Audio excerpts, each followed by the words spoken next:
আসসালামু আলাইকুম। সকলকে সালাম শুভেচ্ছা জানিয়ে শুরু করছি আজকের সেশন। প্রত্যাশা রাখি সকলে ভালো আছেন, নিরাপদে আছেন। আপনাদের বহুদিনের আকাঙ্ক্ষা ছিল যে আমরা ইংরেজিটাকে সুন্দরভাবে শিখবো। ইনশাআল্লাহ আজকে আমরা সেই চমৎকার একটি জার্নি শুরু করব। ইংরেজি একটি ভাষা মাত্র, এটাকে ভাষা হিসেবেই আপনারা গ্রহণ করবেন। এটাকে সাবজেক্ট হিসেবে গ্রহণ করবেন না। সাবজেক্ট মানে হচ্ছে এটাতে পাস করতে হবে।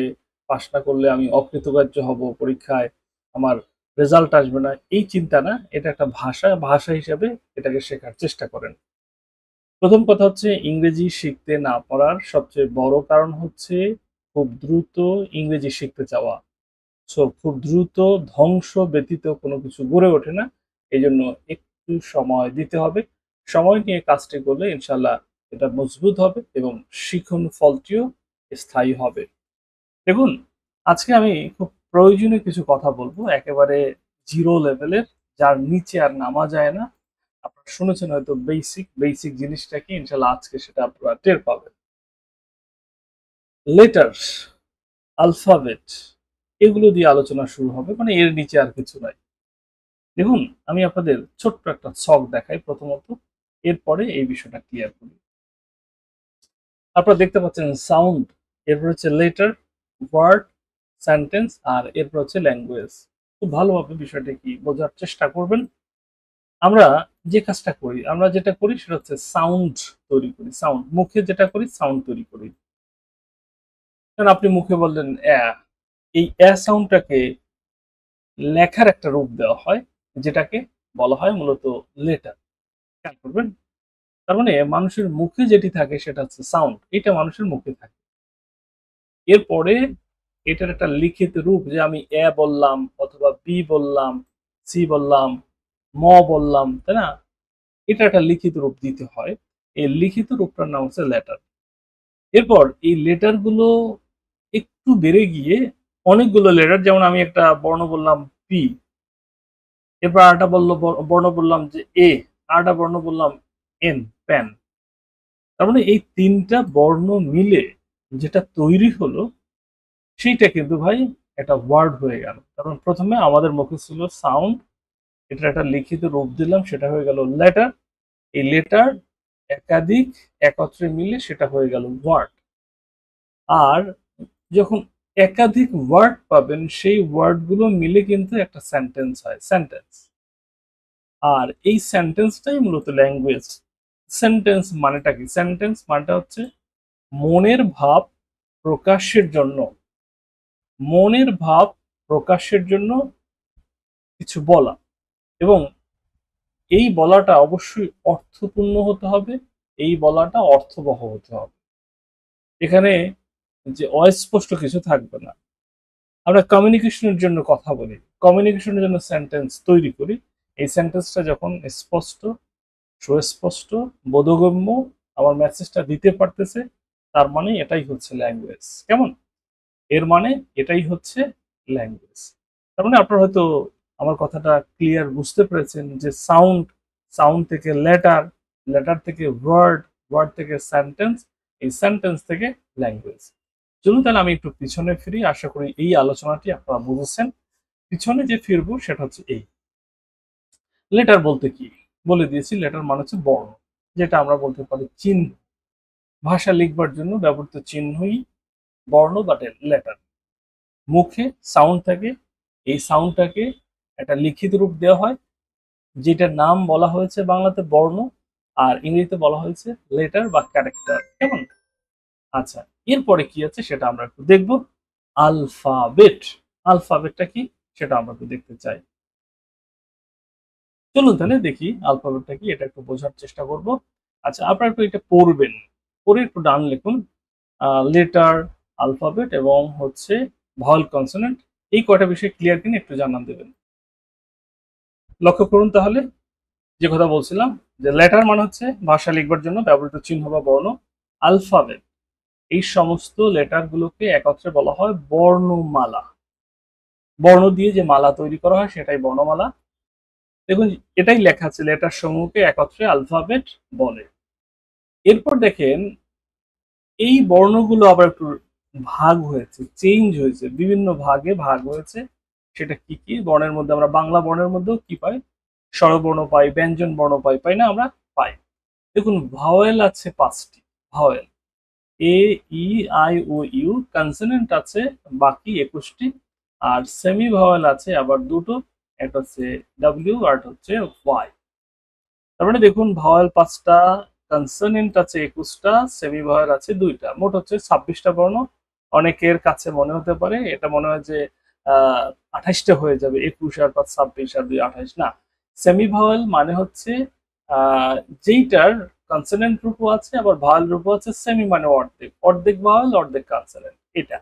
তো এখানে আমাদের কোনো জটিল আলোচনা নাই, এটা শুধু বোঝানোর খাতিরে যেটা সেটা আমি বুঝাইলাম। আচ্ছা, তাহলে পরবর্তী স্টেপে আমরা যাচ্ছি ধীরে ধীরে। প্রশ্ন কোথা থেকে আসে আমাদের সেইটা সন্ধান করতে হবে। কেমন? প্রশ্ন কোথা থেকে আসে এইটা সন্ধান করাই হচ্ছে আমাদের কাজ। লক্ষ্য করুন, গ্রামার মানে কি? গ্রামার বলা হচ্ছে ভাষা যে নিয়ম মেনে চলে তাই গ্রামার। এগুলো একেবারে প্রয়োজনীয় কিছু কথা। সেন্টেন্স হচ্ছে ভাষার ইউনিট, একক বলা হয়, বাক্য হচ্ছে ভাষার একক। আর grammar is the rules of language. তো আমরা এদিকে আর যাচ্ছি না, আমাদের প্রশ্নটা কোথা থেকে আসে সেইটা একটু দেখবো। ইংরেজি গ্রামার 5 ভাগে বিভক্ত।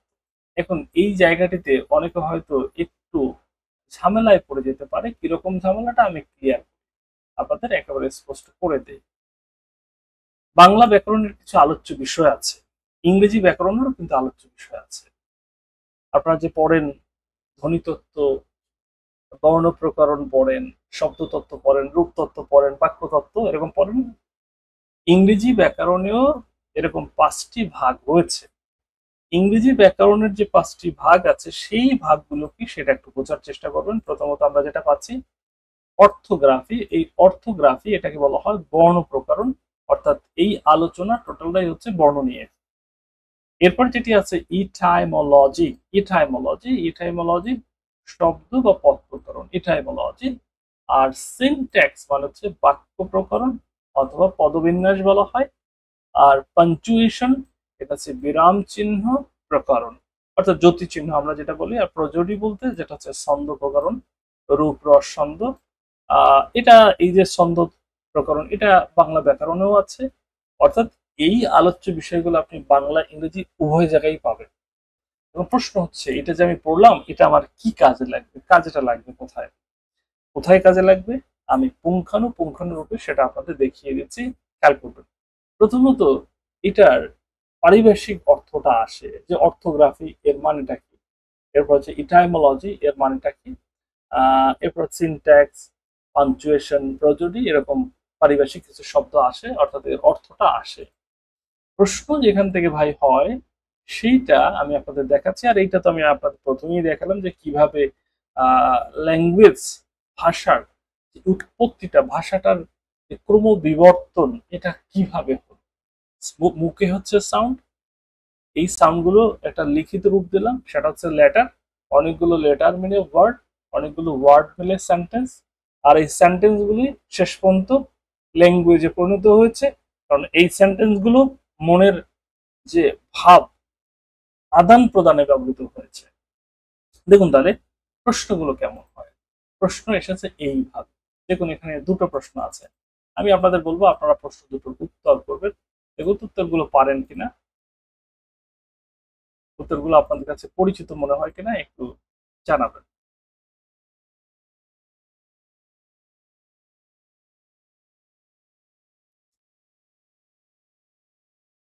বিসিএস পরীক্ষাতে এসেছে এরকম প্রশ্ন এখানে আছে।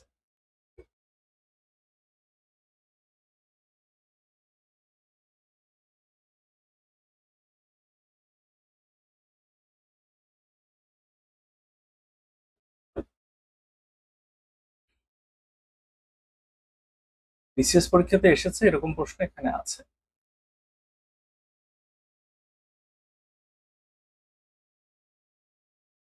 উত্তর কিন্তু আমরা পেয়ে যাচ্ছি।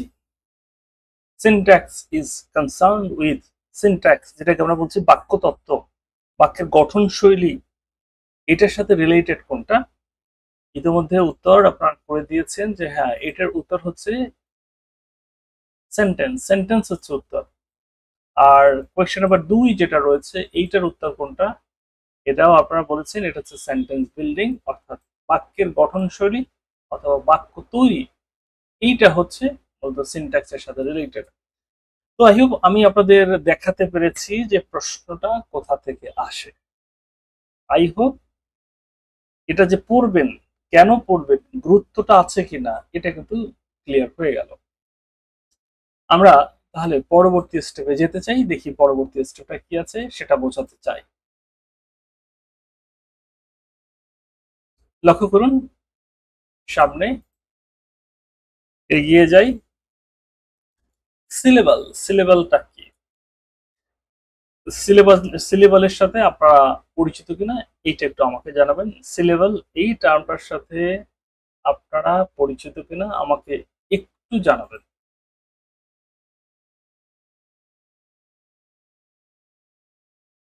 সিলেবাল, আপনাদের কমেন্ট প্রত্যাশা করছি।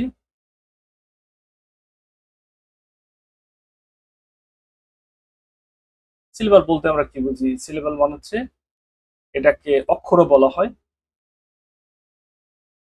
শব্দাংশ বলা হয়,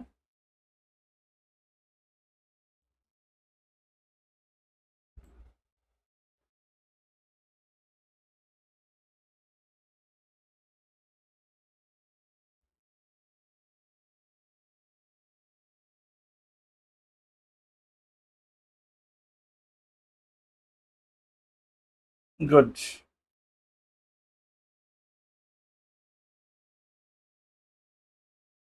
ইয়েস, পরিচিত। আমি বাংলাতে আপনাদের একবার সংক্ষেপে বলি, ইংরেজি বলতে গেলে হয়তো অনেকে একটু ঝামেলায় পড়ে যায়, আমি বাংলাতে বলে দিই, এটা পড়ে ফেলুন। বলছি একটি ওয়ার্ডের যতটুকু একবারে উচ্চারণ করা যায় ততটুকু অংশকে একটি সিলেবাল বা শব্দাংশ বলে। খুবই দারুণ কথা। অর্থাৎ যতটুকু একবারে উচ্চারণ করা যায়, যতটুকু একবারে উচ্চারণ করা যায় ততটুকু একটা সিলেবাল। যেমন খেয়াল করেন, আমি খুব ছোট্ট একটা শব্দ লিখবো, খুব বড় কোনো শব্দ লিখবো না, একটা শব্দ লিখলাম ফার্মার। এখন এই ফার্মার এইটাকে উচ্চারণ করতে গেলে আপনি এক শ্বাসে কতটুকু উচ্চারণ করতে পারেন? আপনার শ্বাসটা যেন আবার ওই বারি সিদ্দিকীর গানের সুর না হয় যে এক শ্বাসে 3 মিনিট চলে গেছে, এইটা না। এটা বলা হচ্ছে স্বাভাবিকভাবে, স্বাভাবিকভাবে এক শ্বাসে যতটুকু উচ্চারণ করা যায় সেইটাই হচ্ছে মূলত সিলেবাল। যেমন ফার্মার শব্দটাকে যদি শিশুদেরকে দেন তাহলে ওরা এরকম পড়ে ফার্মার, অর্থাৎ F A R far, M E R mer. তার মানে এখানে দুটো সিলেবাল আছে। এবং এইটা পড়ে আপনার সুবিধাটা কি? ফার্মার, আমি আপনাদের দেখাই দিলাম যে ফার এটি একটি সিলেবাল, আর মার এটি একটি সিলেবাল, ফার্মার। ডান, হয়ে গেল। আপনাদের অনেকেই বলেন স্যার আমি তো ইংরেজি উচ্চারণই করতে পারি না শব্দগুলো, আমি কি ইংরেজি পারবো? ক্লিয়ার? খেয়াল করবেন, আমি আপনাদের দেখাচ্ছি কেন আপনি উচ্চারণ করতে পারেন না। এটার পেছনে বিশেষ কোনো কারণ আছে না, এই কারণটা একবার সিম্পল কারণ। সিম্পল কারণটা কি দেখুন, যেমন এইখানে একটা বড় শব্দ আছে, এইটা আপনি ক্লাস 5-এ পাবেন এবং বাচ্চারা একটু স্ট্রাগল করে, মিউনিসিপালিটি। এই শব্দটাকে যদি আপনি ভাগ করেন, আর এই ভাগের ক্ষেত্রে আমি আপনাদের একটা নিয়ম শিখিয়ে দিই আজকে, একদম ক্লিয়ার হয়ে যাবে। আপনি যতটুকু একশ্বাসে উচ্চারণ করতে যাবেন, যতটুকু একশ্বাসে উচ্চারণ করতে যাবেন সেটার মধ্যে যেন একটি ভাওয়েল থাকে। ভাওয়েলের যদি খুব দুষ্প্রাপ্যতা হয়, অভাব হয়, তাহলে একটা যেন সেমি ভাওয়েল থাকে, অর্থাৎ ডাব্লিউ অথবা ওয়াই থাকে ন্যূনতম। দেখুন তাহলে এটা যদি আমরা বলি মিউ, মিউ একটা ওয়ার্ড, এরপর হচ্ছে নি, মিউনি, খেয়াল করছেন? সিআইসি, মিউনিসি, মিউনিসি, পিএপা, মিউনিসিপা, লি, লি লি লি। তাহলে এই ভাগটা দেখেন তাহলে কি দাঁড়ালো, আমি কালারটা চেঞ্জ করে দিয়েছি। মিউ, নি, সি, পা, লি, টি।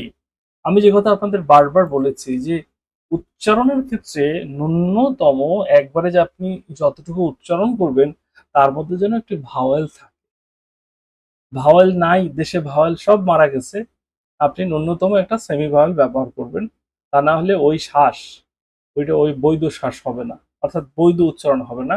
উচ্চারণ করতে গেলে একটা অংশকে যদি আপনি এটাকে অক্ষর হিসেবে গণ্য করতে চান তার মধ্যে একটি ভাওয়েল লাগবে, ভাওয়েল না থাকলে সেমি ভাওয়েল ব্যবহার করতে হবে। এখন দেখুন এই শব্দটা আপনি নিজে একটু চেষ্টা করেন যে মিউনিসিপ্যালিটি, মিউনিসিপ্যালিটি, মিউনিসিপ্যালিটি উচ্চারণ কেন করতে পারতেছেন না? কারণ আপনার কাছে এটার কোনো উচ্চারণের কোনো রীতি নাই। আপনি টোটাল এইটাকে উচ্চারণ করতে চান অথবা মুখস্থ করতে চান, যেটা হচ্ছে কি দেখে? আপনি এটা নেট দেখে এটার উচ্চারণটা কি শোনেন। মিউনিসিপ্যালিটি কতক্ষণ পর ভুলে যান। তখন মিউনিপালিসিটি হয়ে যায়। মিউনিসিপ্যালিটি আর থাকে না।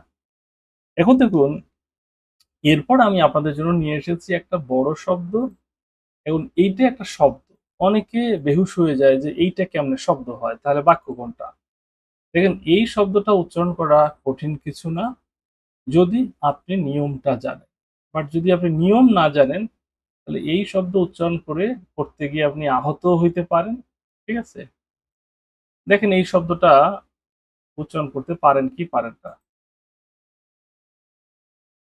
খেয়াল করেন।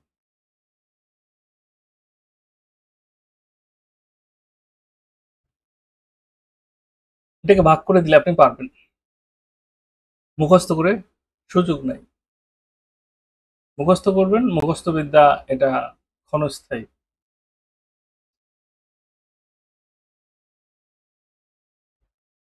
তাহলে আমি দেখি সু, সু, সু, সু, পার, সুপার, ক্যা, সুপার ক্যা, লি, এবার হচ্ছে এফ আর এ ফ্রা, সুপার ক্যালিফ্রা, জি, গ্লিস, টিক, এক্স, পি, আলি, ডোসাস। এবার দেখেন যেটা দাঁড়াচ্ছে সুপার ক্যালিফ্রাজিলিস্টিক এক্সপিয়ালি ডোসাস। এটার উচ্চারণ হচ্ছে এইটা। এখন এত বড় শব্দ এটা একটা শিশুও পারবে যদি আপনি তাকে রীতিটা বোঝাইতে পারেন। উচ্চারণ রীতি, কিভাবে উচ্চারণটা করতে হবে। বাট যদি আপনি উচ্চারণ রীতিটা না ধরিয়ে দিতে পারেন তাহলে এটা ওর জন্য আজীবনই একটা আতঙ্ক থেকে যাবে। ইংরেজি দেখলেই ও অসুবিধায় পড়ে যাবে। আমার কথা ক্লিয়ার কি ক্লিয়ার না? উচ্চারণটা বুঝতে পারছেন কিনা এটা একটু আমাকে অবশ্যই কমেন্টে জানাবেন। আর এটার অর্থ যেটা, এটার অর্থ হচ্ছে অনিন্দ সুন্দর মানে খুব সুন্দর। এটাই ইংরেজিতে বলে সুপারক্যালিফ্রাজিলিস্টিক এক্সপিয়ালিডোসাস। মাথায় রাখবেন কলম্বাস আমেরিকা যে ভুলক্রমে আবিষ্কার করার পর তিনি এই ভূখণ্ডটাকে দেখে বললেন যে এটা তো অনিন্দ সুন্দর, ইটস সুপারক্যালিফ্রাজিলিস্টিক এক্সপিয়ালিডোসাস। খুব অসাধারণ, যেই সৌন্দর্যের বর্ণনাতীত, বলে বোঝানো যাবে না। তো এই হচ্ছে ব্যাপারটা। আপনাদের কমেন্ট প্রত্যাশা করছি। আই হোপ আপনারা সবকিছু ক্রিস্টাল ক্লিয়ার বুঝেছেন। সমস্যা নেই।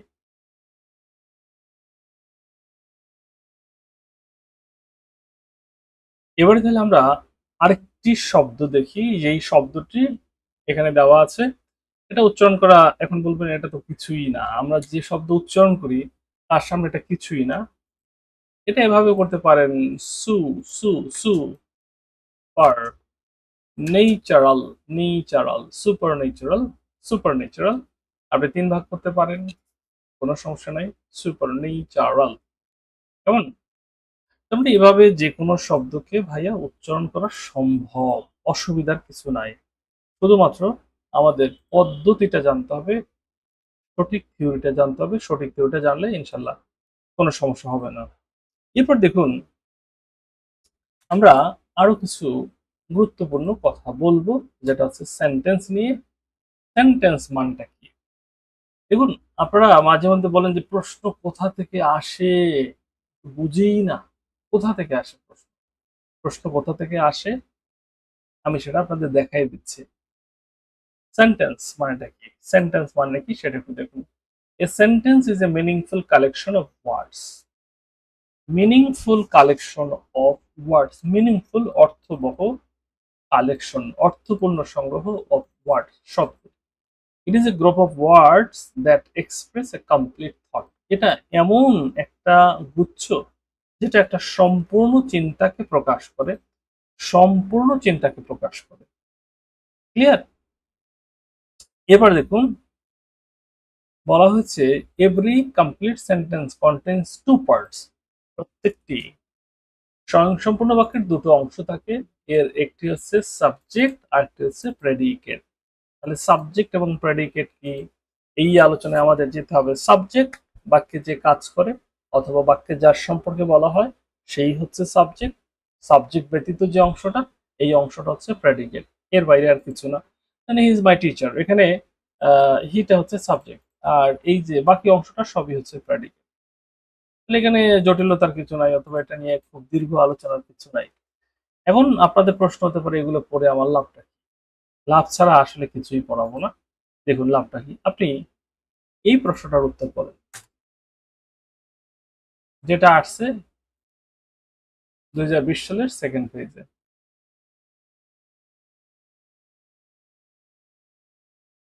উত্তর করেন।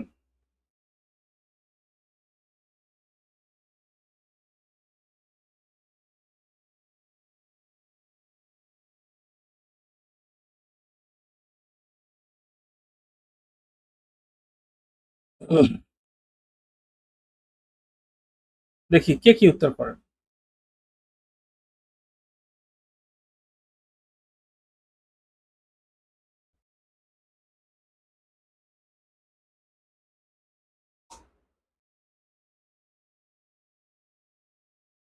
এবার তাহলে উত্তর নেয়ার পালা। উত্তর এসেছে, a sentence is a group of words that expresses a complete thought। একের উত্তর ডি। এবার তাহলে আপনি উত্তর করেন তো এটার, এটার কি উত্তর করবেন?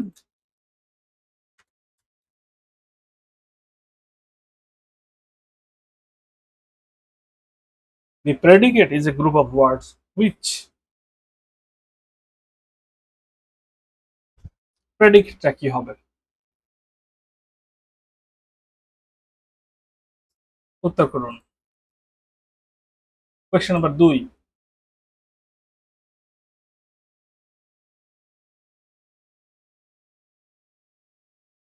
প্রেডিকেটের কাজটা কি?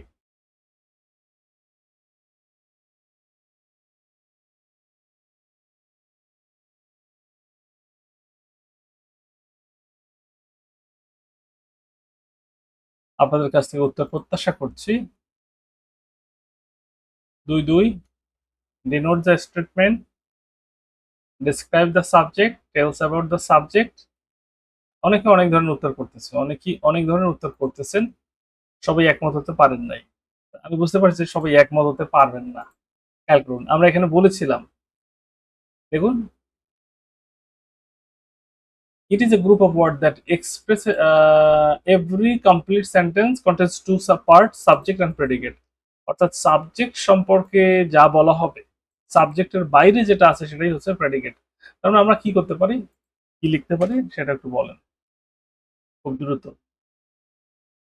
খুব কনফিউজ করে দেওয়া হয়েছে এখানে আমাদেরকে, একেবারেই একটা কনফিউশনের জায়গায় ফেলে দেওয়া হয়েছে।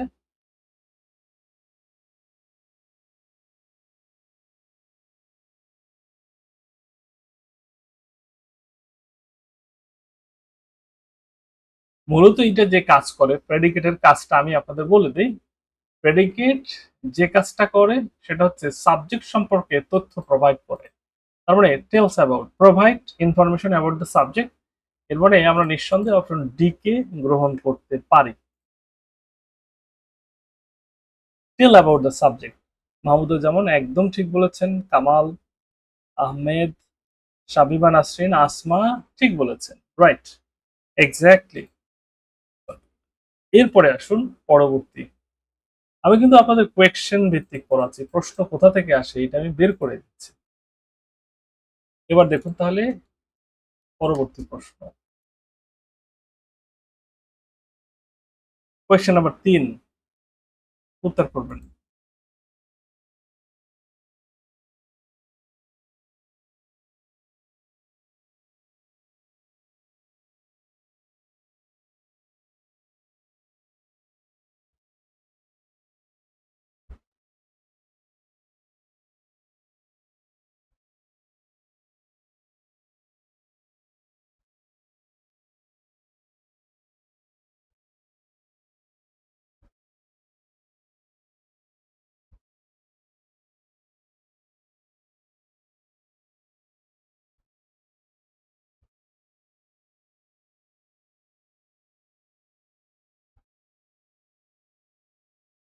গুড।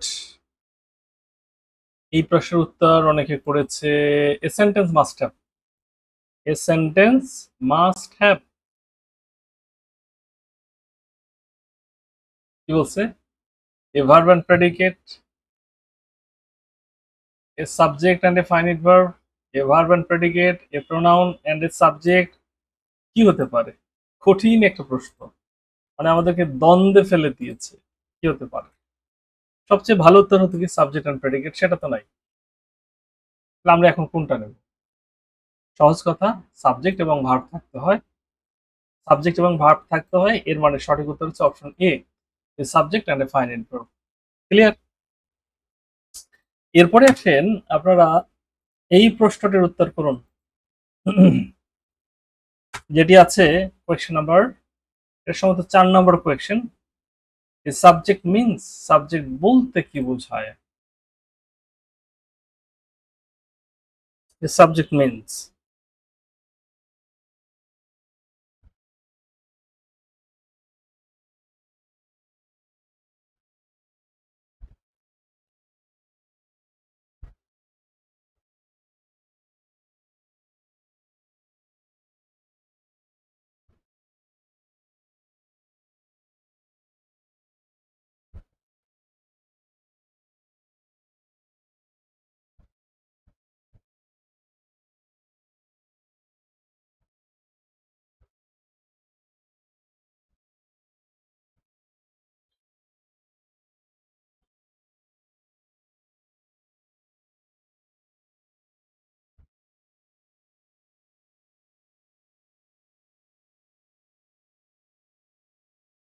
উত্তর করবেন।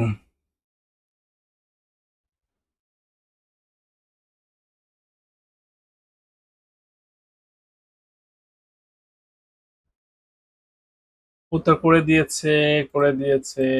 এ subject means the agent of the sentence, the preceding of the sentence, the modifier of the sentence, the syntax of the sentence. কি হতে পারে? উত্তর করবেন। নিশ্চিতভাবে the agent of the sentence. আশা করি আপনারা এই উত্তরটাই করেছেন। রাইট, হয়ে গেল। তাহলে এবার হয়তো আপনারা বুঝতে পেরেছেন কেন আমি এতক্ষণ এই আলোচনাটাকে এত দূর নিয়ে আসলাম। সেন্টেন্স রিলেটেড 4টি প্রশ্ন আমরা ইতিমধ্যে বিভিন্ন পরীক্ষাতে পেয়েছি সেন্টেন্স রিলেটেড। আর এই প্রশ্নগুলো যখন আসবে, পরীক্ষাতে আসে, এটা তো নরমালি কেউ পড়ে না। তখন আমরা খুব হায়তাশ করি, প্রশ্ন কোথা থেকে আসলো? এত পড়লাম, এত বড় বড় বই পড়লাম, মোটা মোটা বই পড়লাম, প্রশ্ন খুঁজে পাইলাম না। প্রশ্ন আসলে খুঁজে পাওয়ার কথা না। প্রশ্ন যেখান থেকে আসে সেই জায়গাটায় আপনি ক্লিক করতে পারেন নাই ভাই। সহজ কথা। আচ্ছা, তাহলে আমরা এবারে যাচ্ছি পরবর্তী স্টেপ। লক্ষ্য করুন, একটা সেন্টেন্সের স্ট্রাকচার মূলত কিভাবে থাকে। একটা সেন্টেন্সের স্ট্রাকচার হচ্ছে সাবজেক্ট থাকবে, ভার্ব থাকবে, এটা হচ্ছে মাস্ট। এটা মাস্ট, এ দুটো থাকতেই হবে। অবজেক্ট কমপ্লিমেন্ট এগুলো থাকতেও পারে, নাও থাকতে পারে। এই কমপ্লিমেন্টের মধ্যে ভাই অনেক কিছু হইতে পারে। কেমন? অবজেক্ট থাকতে পারে, কমপ্লিমেন্ট অ্যাডজেক্টিভ হতে পারে, এছাড়া যদি আমরা বলি অ্যাডভার্ব, অ্যাডভার্ব থাকতে পারে, অনেক কিছুই থাকতে পারে। আমি শুধু আপনাদের একটা ছোট্ট নমুনা দিই, খেয়াল করবেন।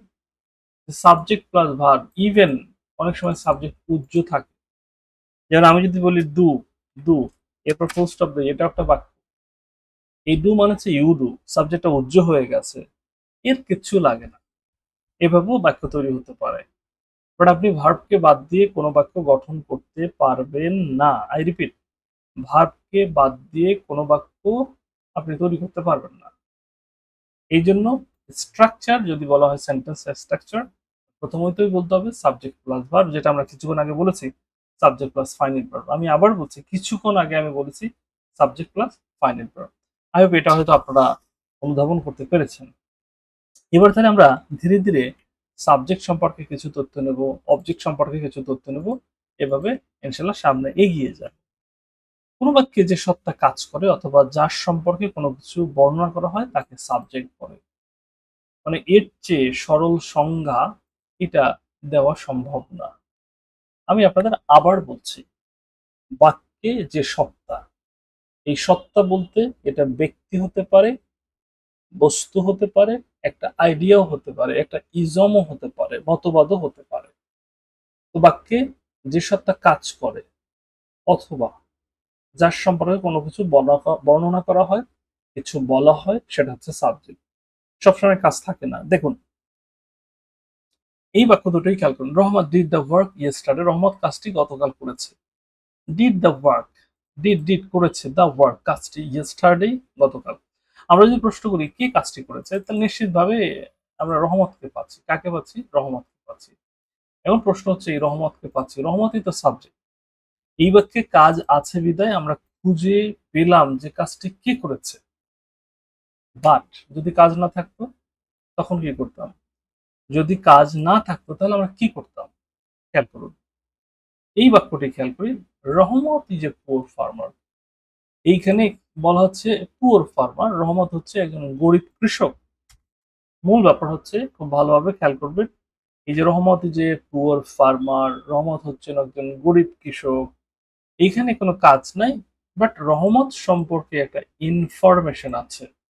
এই জন্য এই রহমতকে আমরা এখানে সাবজেক্ট নিতে পারি কি হিসাবে, যে যে সত্তা সম্পর্কে কোনো কিছু বলা হয়েছে সেটাই হচ্ছে মূলত সাবজেক্ট। বাক্যে যে সত্তা কাজ করে সেটাও সাবজেক্ট। সবসময় কাজ থাকে না, যখন কাজ থাকবে না তখন একটা ডেসক্রিপশন আসবে, একটা বর্ণনা আসবে, যার সম্পর্কে কিছু বলা হবে। যে সত্তা, এটা ব্যক্তি হতে পারে, এটা বস্তু হতে পারে, এটা আইডিয়া হতে পারে, সেটাও কিন্তু সাবজেক্ট। খেয়াল করুন, আমি যদি এরকমটা বলি যে mobile is not a recent invention, mobile is not a recent invention. Mobile একেবারে সাম্প্রতিক, এটা অনেক হয়ে গেছে, সম্ভবত 70 সালে, এত কম হয় নাই। 70 সালে যদি হয়ে যায়, 1970-এর দিকে যদি এই সেলফোনটা আসে, তাহলে সেক্ষেত্রে দেখা যাচ্ছে বাংলাদেশেও তো 96-97-এর দিকে সিটি চলে এসেছিল। সেক্ষেত্রে একেবারে সদ্য আবিষ্কার নয়। দেখুন এখানে কিন্তু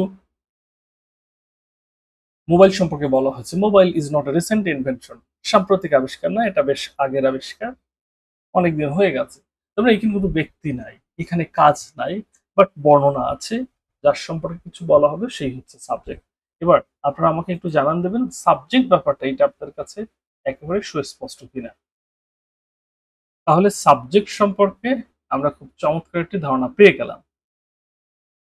এখন তাহলে দেখা যাক পরবর্তী স্টেপ কি আছে সেটা একটু দেখি। সাবজেক্টের কিছু ধরন আছে, সাবজেক্ট অনেক ধরনের হয়। খেয়াল করুন, সাবজেক্টটা অনেক ধরনের হয়। আমি ৩টা টাইপে এটাকে বিভক্ত করেছি, এটা কিন্তু আপনি কোনো বইয়ে পাবেন না। আমি পরবর্তীতে যখন পড়াবো তখন এই বিষয়টা আলোচনায় চলে আসবে, তখন আপনার স্মরণ রাখতে হবে, স্মরণ করতে হবে, তখন ভুলে গেলে চলবে না। দেখুন তাহলে কি আছে। অনওয়ার্ড সাবজেক্ট মানে একটি শব্দ দ্বারা গঠিত সাবজেক্ট। ফ্রেজাল সাবজেক্ট একাধিক শব্দ প্রেপোজিশন দ্বারা গঠিত। একাধিক শব্দ প্রেপোজিশন দ্বারা গঠিত। প্রেপোজিশন দ্বারা গঠিত বলে প্রেপোজিশন দ্বারা যুক্ত হয়, একাধিক শব্দ প্রেপোজিশন দ্বারা যুক্ত হয়, এইটা লিখলে ভালো হতো। আচ্ছা, এরপর দেখুন, আমি যদি সামনে যাই, কম্পাউন্ড সাবজেক্টের ক্ষেত্রে বলা হচ্ছে যে কম্পাউন্ড সাবজেক্টটা হচ্ছে যে এন্ড দ্বারা যুক্ত হয়। এটা কি দ্বারা যুক্ত হয়? এন্ড দ্বারা। খুব ভালো করে বোঝেন, ধীরে ধীরে ক্লিয়ার করতেছি। প্রথমত ওয়ান ওয়ার্ড সাবজেক্ট, এর মানে হচ্ছে একটি ওয়ার্ড দ্বারা হবে। ফ্রেজাল সাবজেক্ট একাধিক শব্দ প্রেপোজিশন, প্রেপোজিশন দ্বারা যুক্ত হবে। আর এরপরে যেটা আমরা পাচ্ছি কম্পাউন্ড সাবজেক্ট, এটা হচ্ছে এন্ড দ্বারা যুক্ত হবে। খেয়াল করুন তাহলে কি আছে। প্রথম যেটা আছে Rahim goes to school daily, এখানে Rahim subject, Rahim and Karim go to school daily. Rahim এবং করিম এখানে দুজন সাবজেক্ট, একজনের কাজটা করে নাই, দুজনের কাজটি করেছে। বাট এরপরে দেখুন যেটি আছে পরবর্তী, যেটা খেয়াল করবেন, এটা বলা হচ্ছে the colour of your eyes is blue, তার চোখের রং হচ্ছে ব্লু। এখন খুব ভালোভাবে চিন্তা করবেন, যেটা আমি আপনাদের বোঝানোর চেষ্টা করতেছি, সাবজেক্টের এই ধরনগুলো আমাদের কেন জানতে হবে, এটা জানার ফজিলাতটা কি, গুরুত্বটা কি? হ্যাঁ, কোনো গুরুত্ব আছে কি? হ্যাঁ, গুরুত্ব আছে। গুরুত্বটা কি আমি বোঝাচ্ছি। যখন ওয়ান ওয়ার্ড সাবজেক্ট আমরা পাই তখন আমরা কোনো অসুবিধায় পড়ি না, সবকিছু একেবারে crystal clear. One word subject এর মানে হচ্ছে কোনো অসুবিধা নাই, সবকিছু ক্রিস্টাল ক্লিয়ার, আপনি বুঝতে পারবেন। এই যে দেখুন রহিম, এটা সিঙ্গুলার, এটা দেখেই বোঝা যায় যে হ্যাঁ এটা সিঙ্গুলার। তাহলে পরবর্তীতে যে ভার্বটা আমি বসাবো সেই ভার্বটা অবশ্যই সিঙ্গুলার হবে, কোনো টেনশন নাই। বাট রহিম অ্যান্ড করিম, খেয়াল করছেন, এটা কিন্তু প্লুরাল হয়ে গেল। এন্ড দ্বারা যুক্ত করলে সবসময় কিন্তু আবার প্লুরাল হয় না, খেয়াল করবেন। এটা সিঙ্গুলার হতে পারে, এর একটা প্যাটার্ন আমি আপনাদের দেখাচ্ছি। যেমন একটা বাক্য যদি আমি আপনাদের দেখাই, সেটা এরকম লিখতে পারি। আমি লিখলাম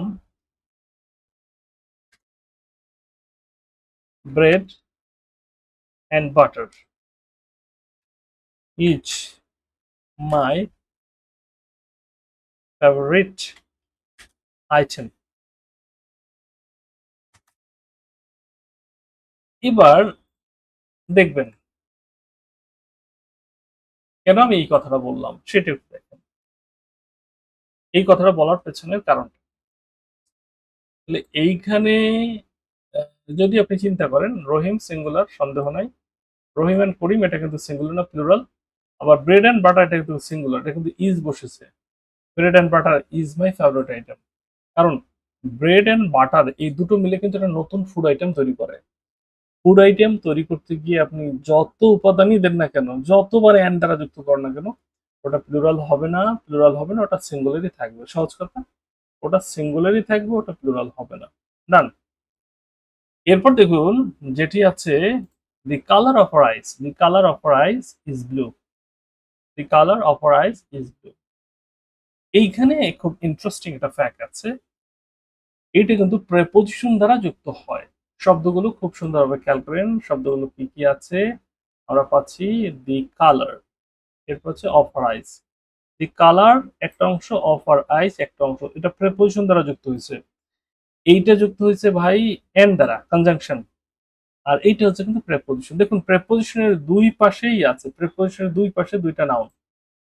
এখন প্রেপোজিশনের যখন দুই পাশে দুইটা নাউন থাকে তখন আমাদের সাবজেক্ট নির্ধারণে খুব সতর্কতা অবলম্বন করতে হয়। কারণটা কি, সতর্কতা অবলম্বন কেন করতে হবে? কারণ হচ্ছে ভাইয়া, ডান পাশের যে নাউনটি থাকে ওই নাউনটি বিব্রতকর অবস্থায় ফেলে দেবে। কারণ বাম পাশে ডান পাশের যে নাউনটি থাকবে এটা বিব্রতকর অবস্থায় ফেলে দেবে। ডান পাশের প্রিপোজিশনের ডান পাশের যে নাউন, এটা রিয়েল সাবজেক্ট না। রিয়েল সাবজেক্ট হচ্ছে বাম পাশের যেটা। কিভাবে প্রমাণ হইলো? The colour of eyes is blue, is কিন্তু ইজ, এটা কিন্তু আইস যেটা প্লুরাল, আমরা কিন্তু আর বলি নাই। এখানে চোখগুলো নীল এটা বলা হয় নাই, চোখগুলো ব্লু এটা বলা হয় নাই, বলা হয়েছে চোখের যে রং, চোখের রং, কালার, কালার এইটা ব্লু, চোখের রংটা ব্লু। আমি আবার বলছি, চোখের রংটা ব্লু। আমার মনে হয় যে এবার আপনারা বুঝতে পারছেন যে ওয়ান ওয়ার্ড সাবজেক্ট কি, ফ্রেজাল সাবজেক্ট কি, কম্পাউন্ড সাবজেক্ট কি। আপনাদের মতামত দিবেন। সবাই ভালো থাকবেন, আবারও দেখা হবে বেসিক আলোচনার দ্বিতীয় পর্বে। ইনশাল্লাহ 3টি বেসিক আলোচনা থাকবে যেগুলো আপনার ইংরেজি শেখার যে জার্নি, এটা সুন্দর একটা স্টার্ট এনে দেবে। শুভরাত্রি।